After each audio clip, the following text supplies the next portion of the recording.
Good afternoon, everyone. Today is what, Saturday? And I just feel like this entire week, I believe since Tuesday, it's been a very difficult difficult week, period, in this country. And it makes it even more weird, the fact that Monday, we celebrated the 4th of July, which is supposed to be Independence Day. Clearly it's not Independence Day for everybody. Most black people probably, or might celebrate Juneteenth, which will be June of 1865 was when the very last, I think it was June 18th, when the last slaves were free, basically, in Texas. That was the last state to free its slaves, even though everyone else was free. And the fact that we celebrated the country's Independence Day on Monday, and the following couple of days, citizens of this country were murdered by someone that has the license and a badge to protect, but for some strange reason they feel like it's the license for them to commit murder, act of terrorism, because they are terrorizing the black neighborhoods. And some might think maybe I'm a little dramatic or it's a little harsh, but it's not. When over 100 blacks have been killed in the hands of police this year alone, and it's just beginning of July. I personally have not experienced police brutality. Actually, on the contrary, I've experienced the opposite. I'm horrible with directions, so I'm always stopping, flagging down police officers to ask them for direction. And I've always get good response. They're always polite, they're always helpful. I've even had a couple of them that literally drive to be helpful, to show me where my location is. But the fact that the small bad apple that are making it extremely difficult for the remaining police upsets me for them. Those bad apple make it very, very difficult for the ones that are actually doing their job, the ones that are serving and protecting the rest of us, because we do need them. Regardless of what anyone thinks, we need police officers. This will be a very scary and dangerous world if we don't have them. So I, for one, I'm grateful. I'm always grateful to every serviceman and woman. Whether you're a firefighter, a police officer, a paramedics, military, I'm always very grateful. It just upset me to see those bad apples making it very difficult for everyone, for both police and civilians. And this week has been, it's usually holiday week, usually is considered a short week when you're working. But this week seems to have been so long. It's just dragged on. And I literally, with no exaggeration, I've had a headache all week since Tuesday. Because with me, when I get emotional and I don't have an outlet to really express that emotion, I get this really bad headache, and it just lingers. And it doesn't matter if I take medication, if I sleep, if I drink water, it just stayed there. So I'm frustrated. I'm frustrated. And what I would just ask for, I guess, black people, you can do your part.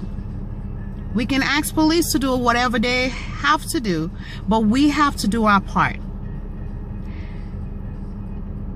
It's not the president that choose what happened within each small neighborhood, within a town, a city, a state. It's the elected officials that we elect during the primary. So the primary is extremely important. Yes, the presidential election is important, but I feel like the primary is so much more important to individual. You guys don't understand. You need to go out there. You need to vote to choose who your mayor, who your governor. Just choose who represents you personally. And whether you think your vote counts or not, it really does count. Your vote, every single vote count.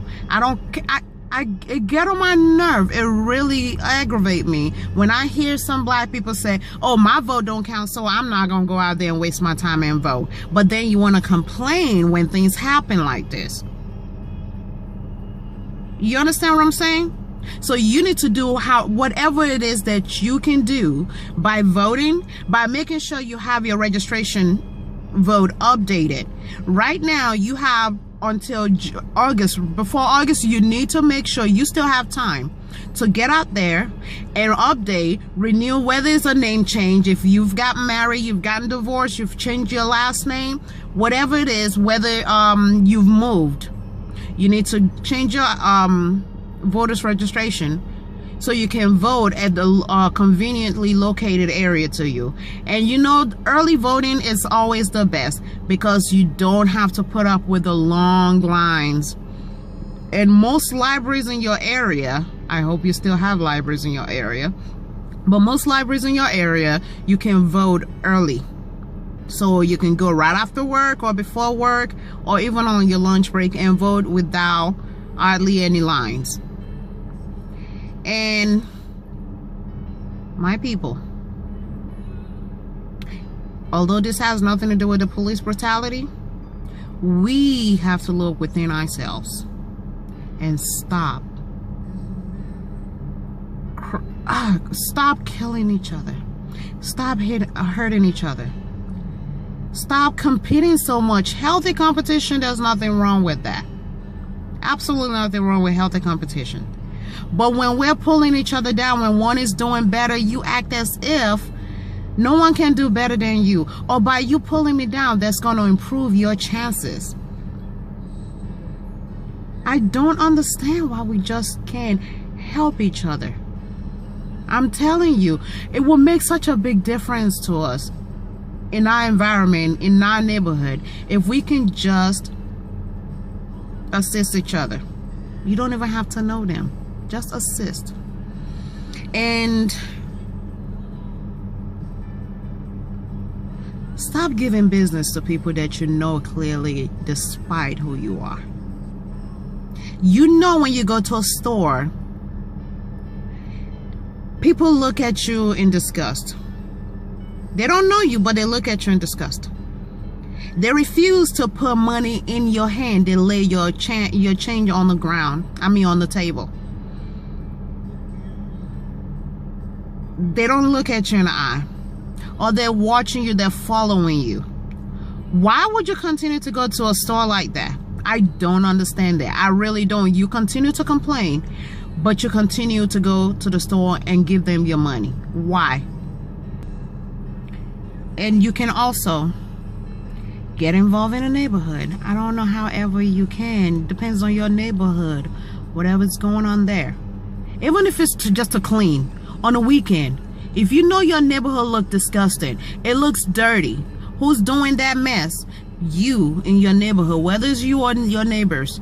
So why don't you gather people together and be proud of your neighborhood, where you live, where you sleep, where you eat. Clean up your neighborhood and stop making mess of your neighborhood.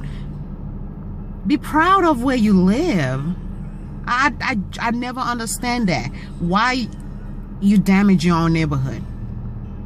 And also, the most important, when we get upset, there's nothing wrong with protesting. It's your legal right. You have the right. I believe Amendment 2. Don't quote me on that. But you have the legal right to protest.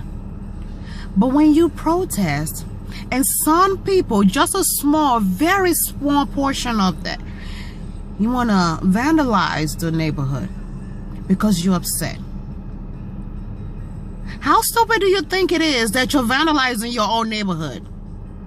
Like, seriously, how dumb do you think it is that you're vandalizing your own building, your own neighborhood? You're burning things down, and then the next day when you woke up in the morning, you look at your neighborhood and it look worse than it was before. Why? Are you angry at the people in your neighborhood? Is that what it is? You angry, you self-hating? Is that why you're destroying your own property, your own neighborhood? Did that solve anything? Did that make you feel better? Did that solve anything? No. Because guess what? Most likely the government not going to rebuild whatever it is or fix whatever it is that you destroy. So then it's going to look like a war zone. Now it looks worse than you begin with. You satisfied with that? I don't know. I'm just frustrated. So I just thought I would share this. Another point that I like to bring up is seeing something and saying something. So somebody come, whether they live in your neighborhood or not, they shoot or hurt somebody or rob somebody, and you say quietly, you know you saw it. Then the police asking to solve the case, and you say you didn't see anything or you refuse to speak. And then next time when they come and rob you or hurt you or assault you, then you're crying on TV to the media, to the police, and asking, why can't somebody speak? Why isn't anyone helping?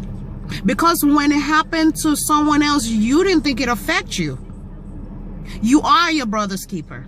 I am my brother's keeper.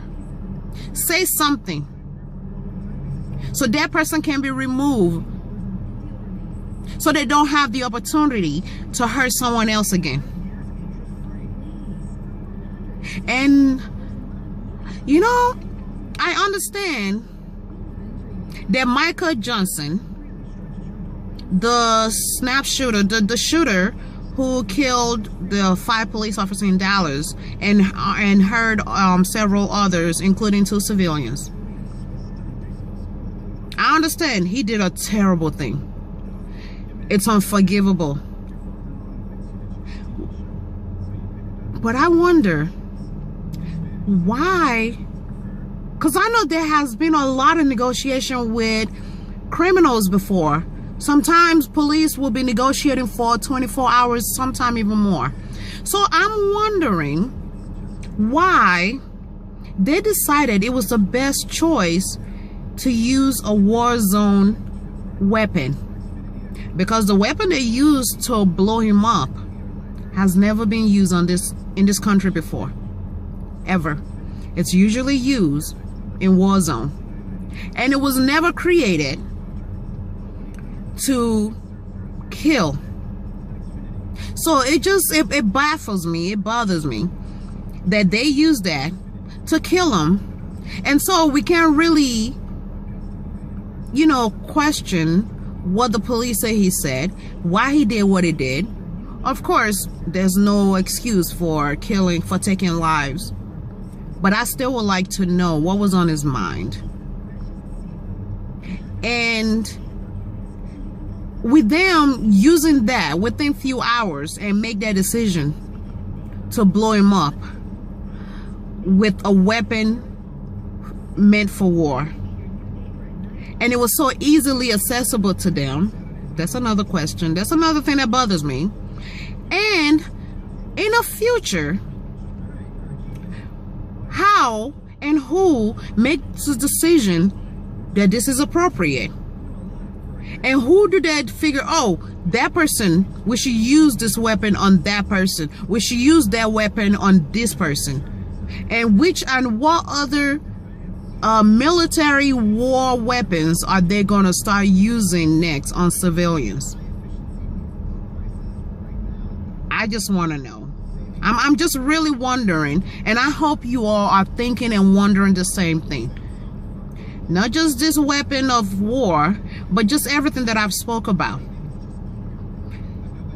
We can make a difference You can make a difference in your life. You can make a difference in your neighbor's life. You can make a difference in your family life. And only it takes just one person. If we all do our part, we can make a difference. This has gone way too long with this country. I mean, the blacks enslaved were free, quote unquote free, in 1865. The Civil Rights Act wasn't signed for another 99 years later. I believe 1964. And this is what, 2016, and blacks still feel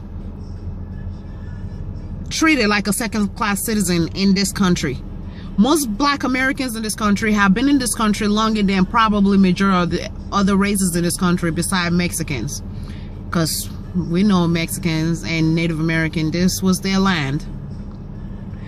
So what I'm saying is the fact that some of these people, blacks, have been in this country since before 1600, and the majority of them started coming 1620 when a lot of the ships started coming in. So these people have been on this land for generation upon generation. And for you to claim to say that they are not real American, like that fool that said, oh, the real American, after he threatened Black Lives Matter, black people, and the President of the United States, then said, the real American are coming for you. Who are the real American? Who? I'm assuming he's talking about himself because he's white, so I'm assuming he's saying that. I might be wrong, but I'm pretty sure I'm right. So don't just sit on your hands. Don't sit idle. Do something. Make something happen. Help yourself. Help us.